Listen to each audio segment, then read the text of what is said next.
Got everything out of the engine bay, like everything out of it. We were all stripped. It's still really gross. We power washed a lot of sludge off frame rails and all. Even got some of this, but we're gonna repaint all the subframes and stuff anyway. I acquired a hood latch bracket, which this car didn't come with. But luckily I found a deal on one. Somebody sold me one at a reasonable price. People were trying to get like $600–800 for this bracket. It's crazy. Patched up that hole there, fixed some rust here in the battery bracket area. All this surface rust the body guy's gonna treat for us.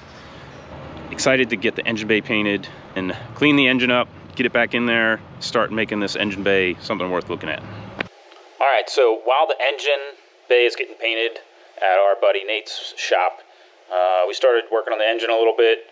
This is all happening very slowly, not in any real rush to get this car together, but I don't want it to sit too stagnant, right? Because then you lose motivation on projects, kind of lose sight.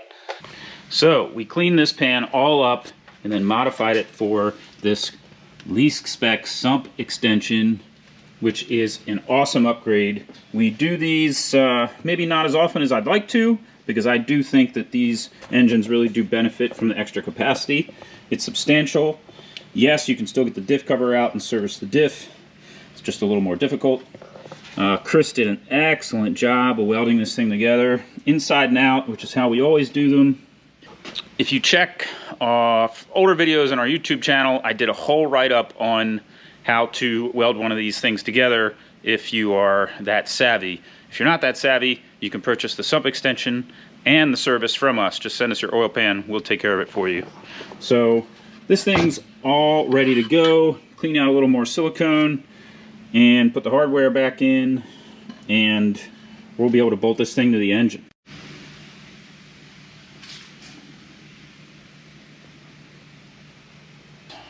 One of the other upgrades we're doing to the oiling system is a Tomei oil pan baffle kit.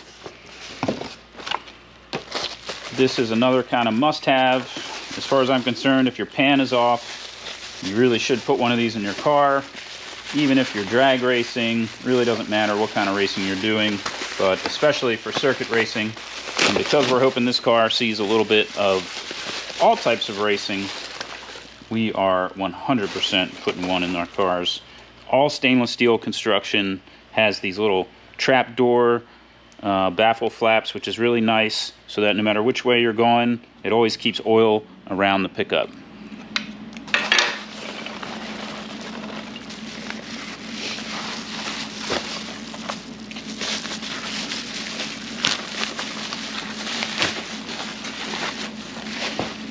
This plate goes on top, keeps the slosh down as well.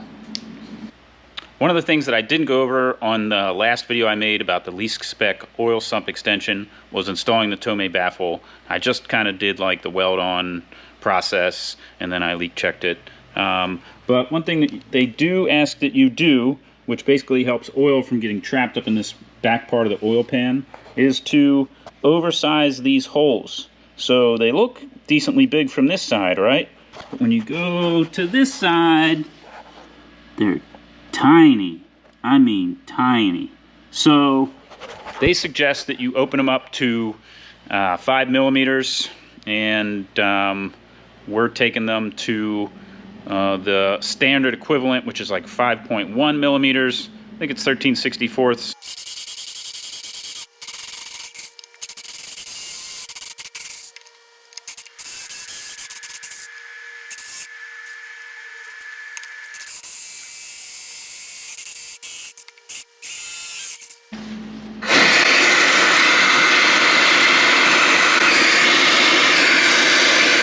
Much better, much better.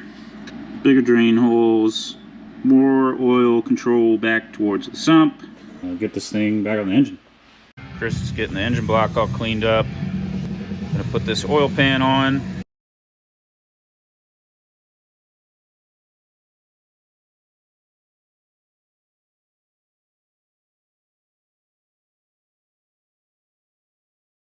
All right, while we were getting oil pan all situated and back on the engine, we got the chassis back from the body shop. Engine bay looks pretty good. Let's check it out. Paint turned out pretty good. He put a couple coats of clear on it just so it would be pretty durable. Factory outside finish on the engine bay. Normally they are black, these early 32s. And already started putting some of the stuff back in here.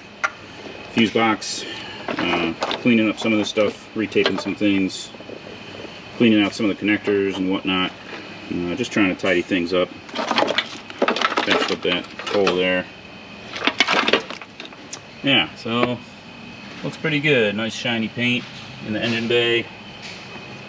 We'll probably address the subframe when we go to put the engine in. Probably drop that out, give it a quick blast and paint with some Steel It.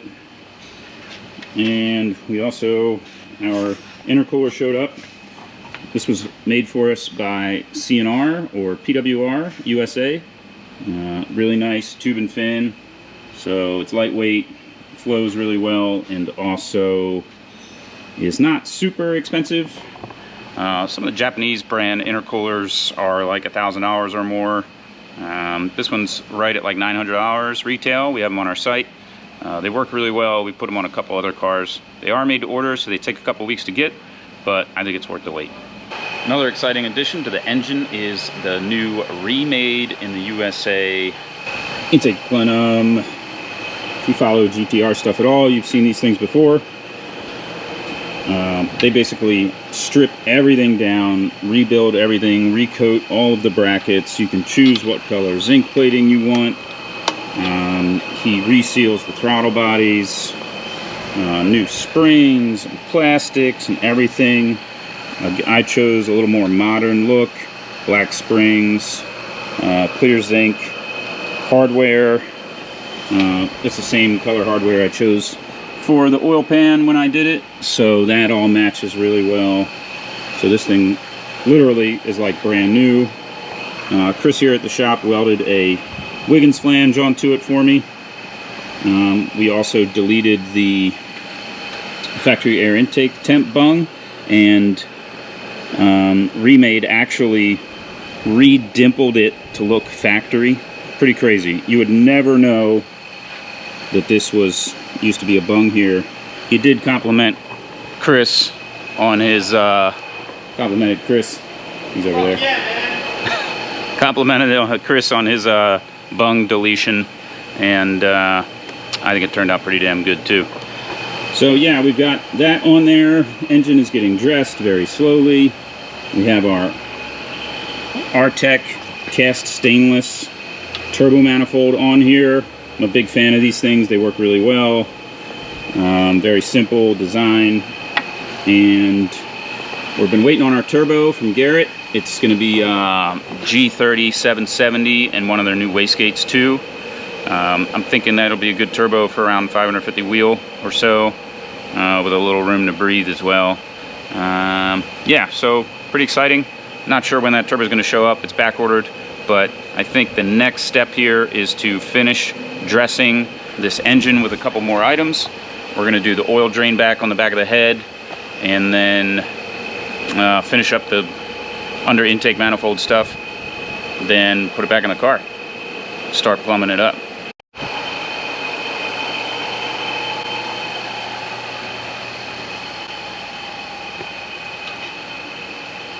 We're also working on Kenric Myers E36 M3.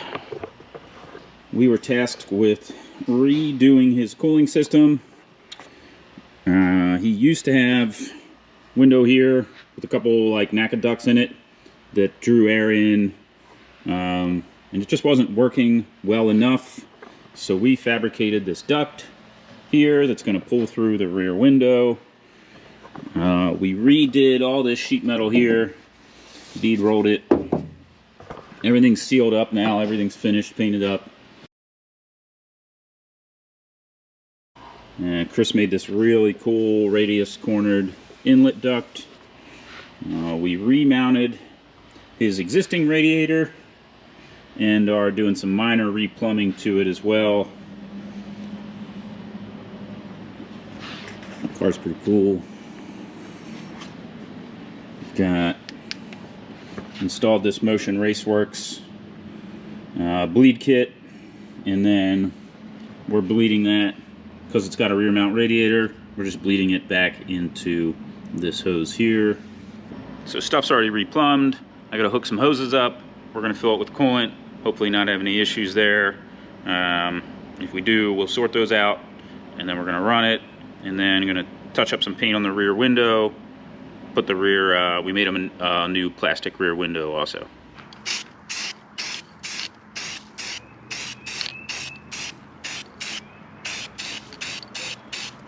You might be wondering what exactly we did change on Kenric's plumbing system.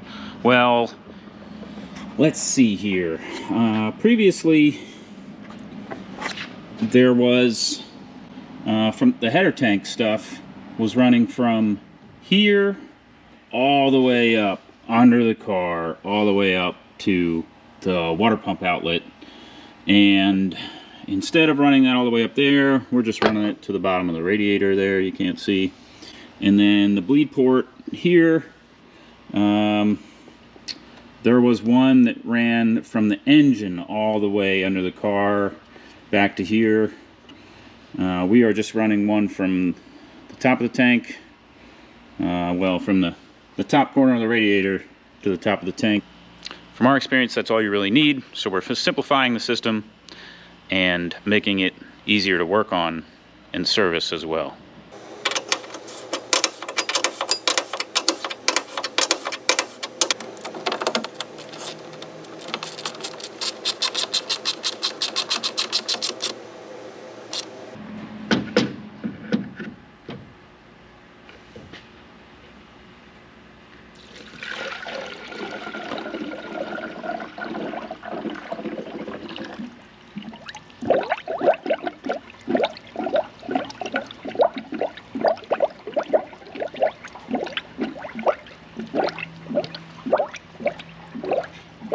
Got Kenric's car all bled out. Everything works really well. Window is installed. Turned out really well too. Exciting stuff. Simplified, more airflow directly into the radiator. So should work well for him on all the hot summer track days coming up at Club Loose and competitions he might enter this year too. So excited for that.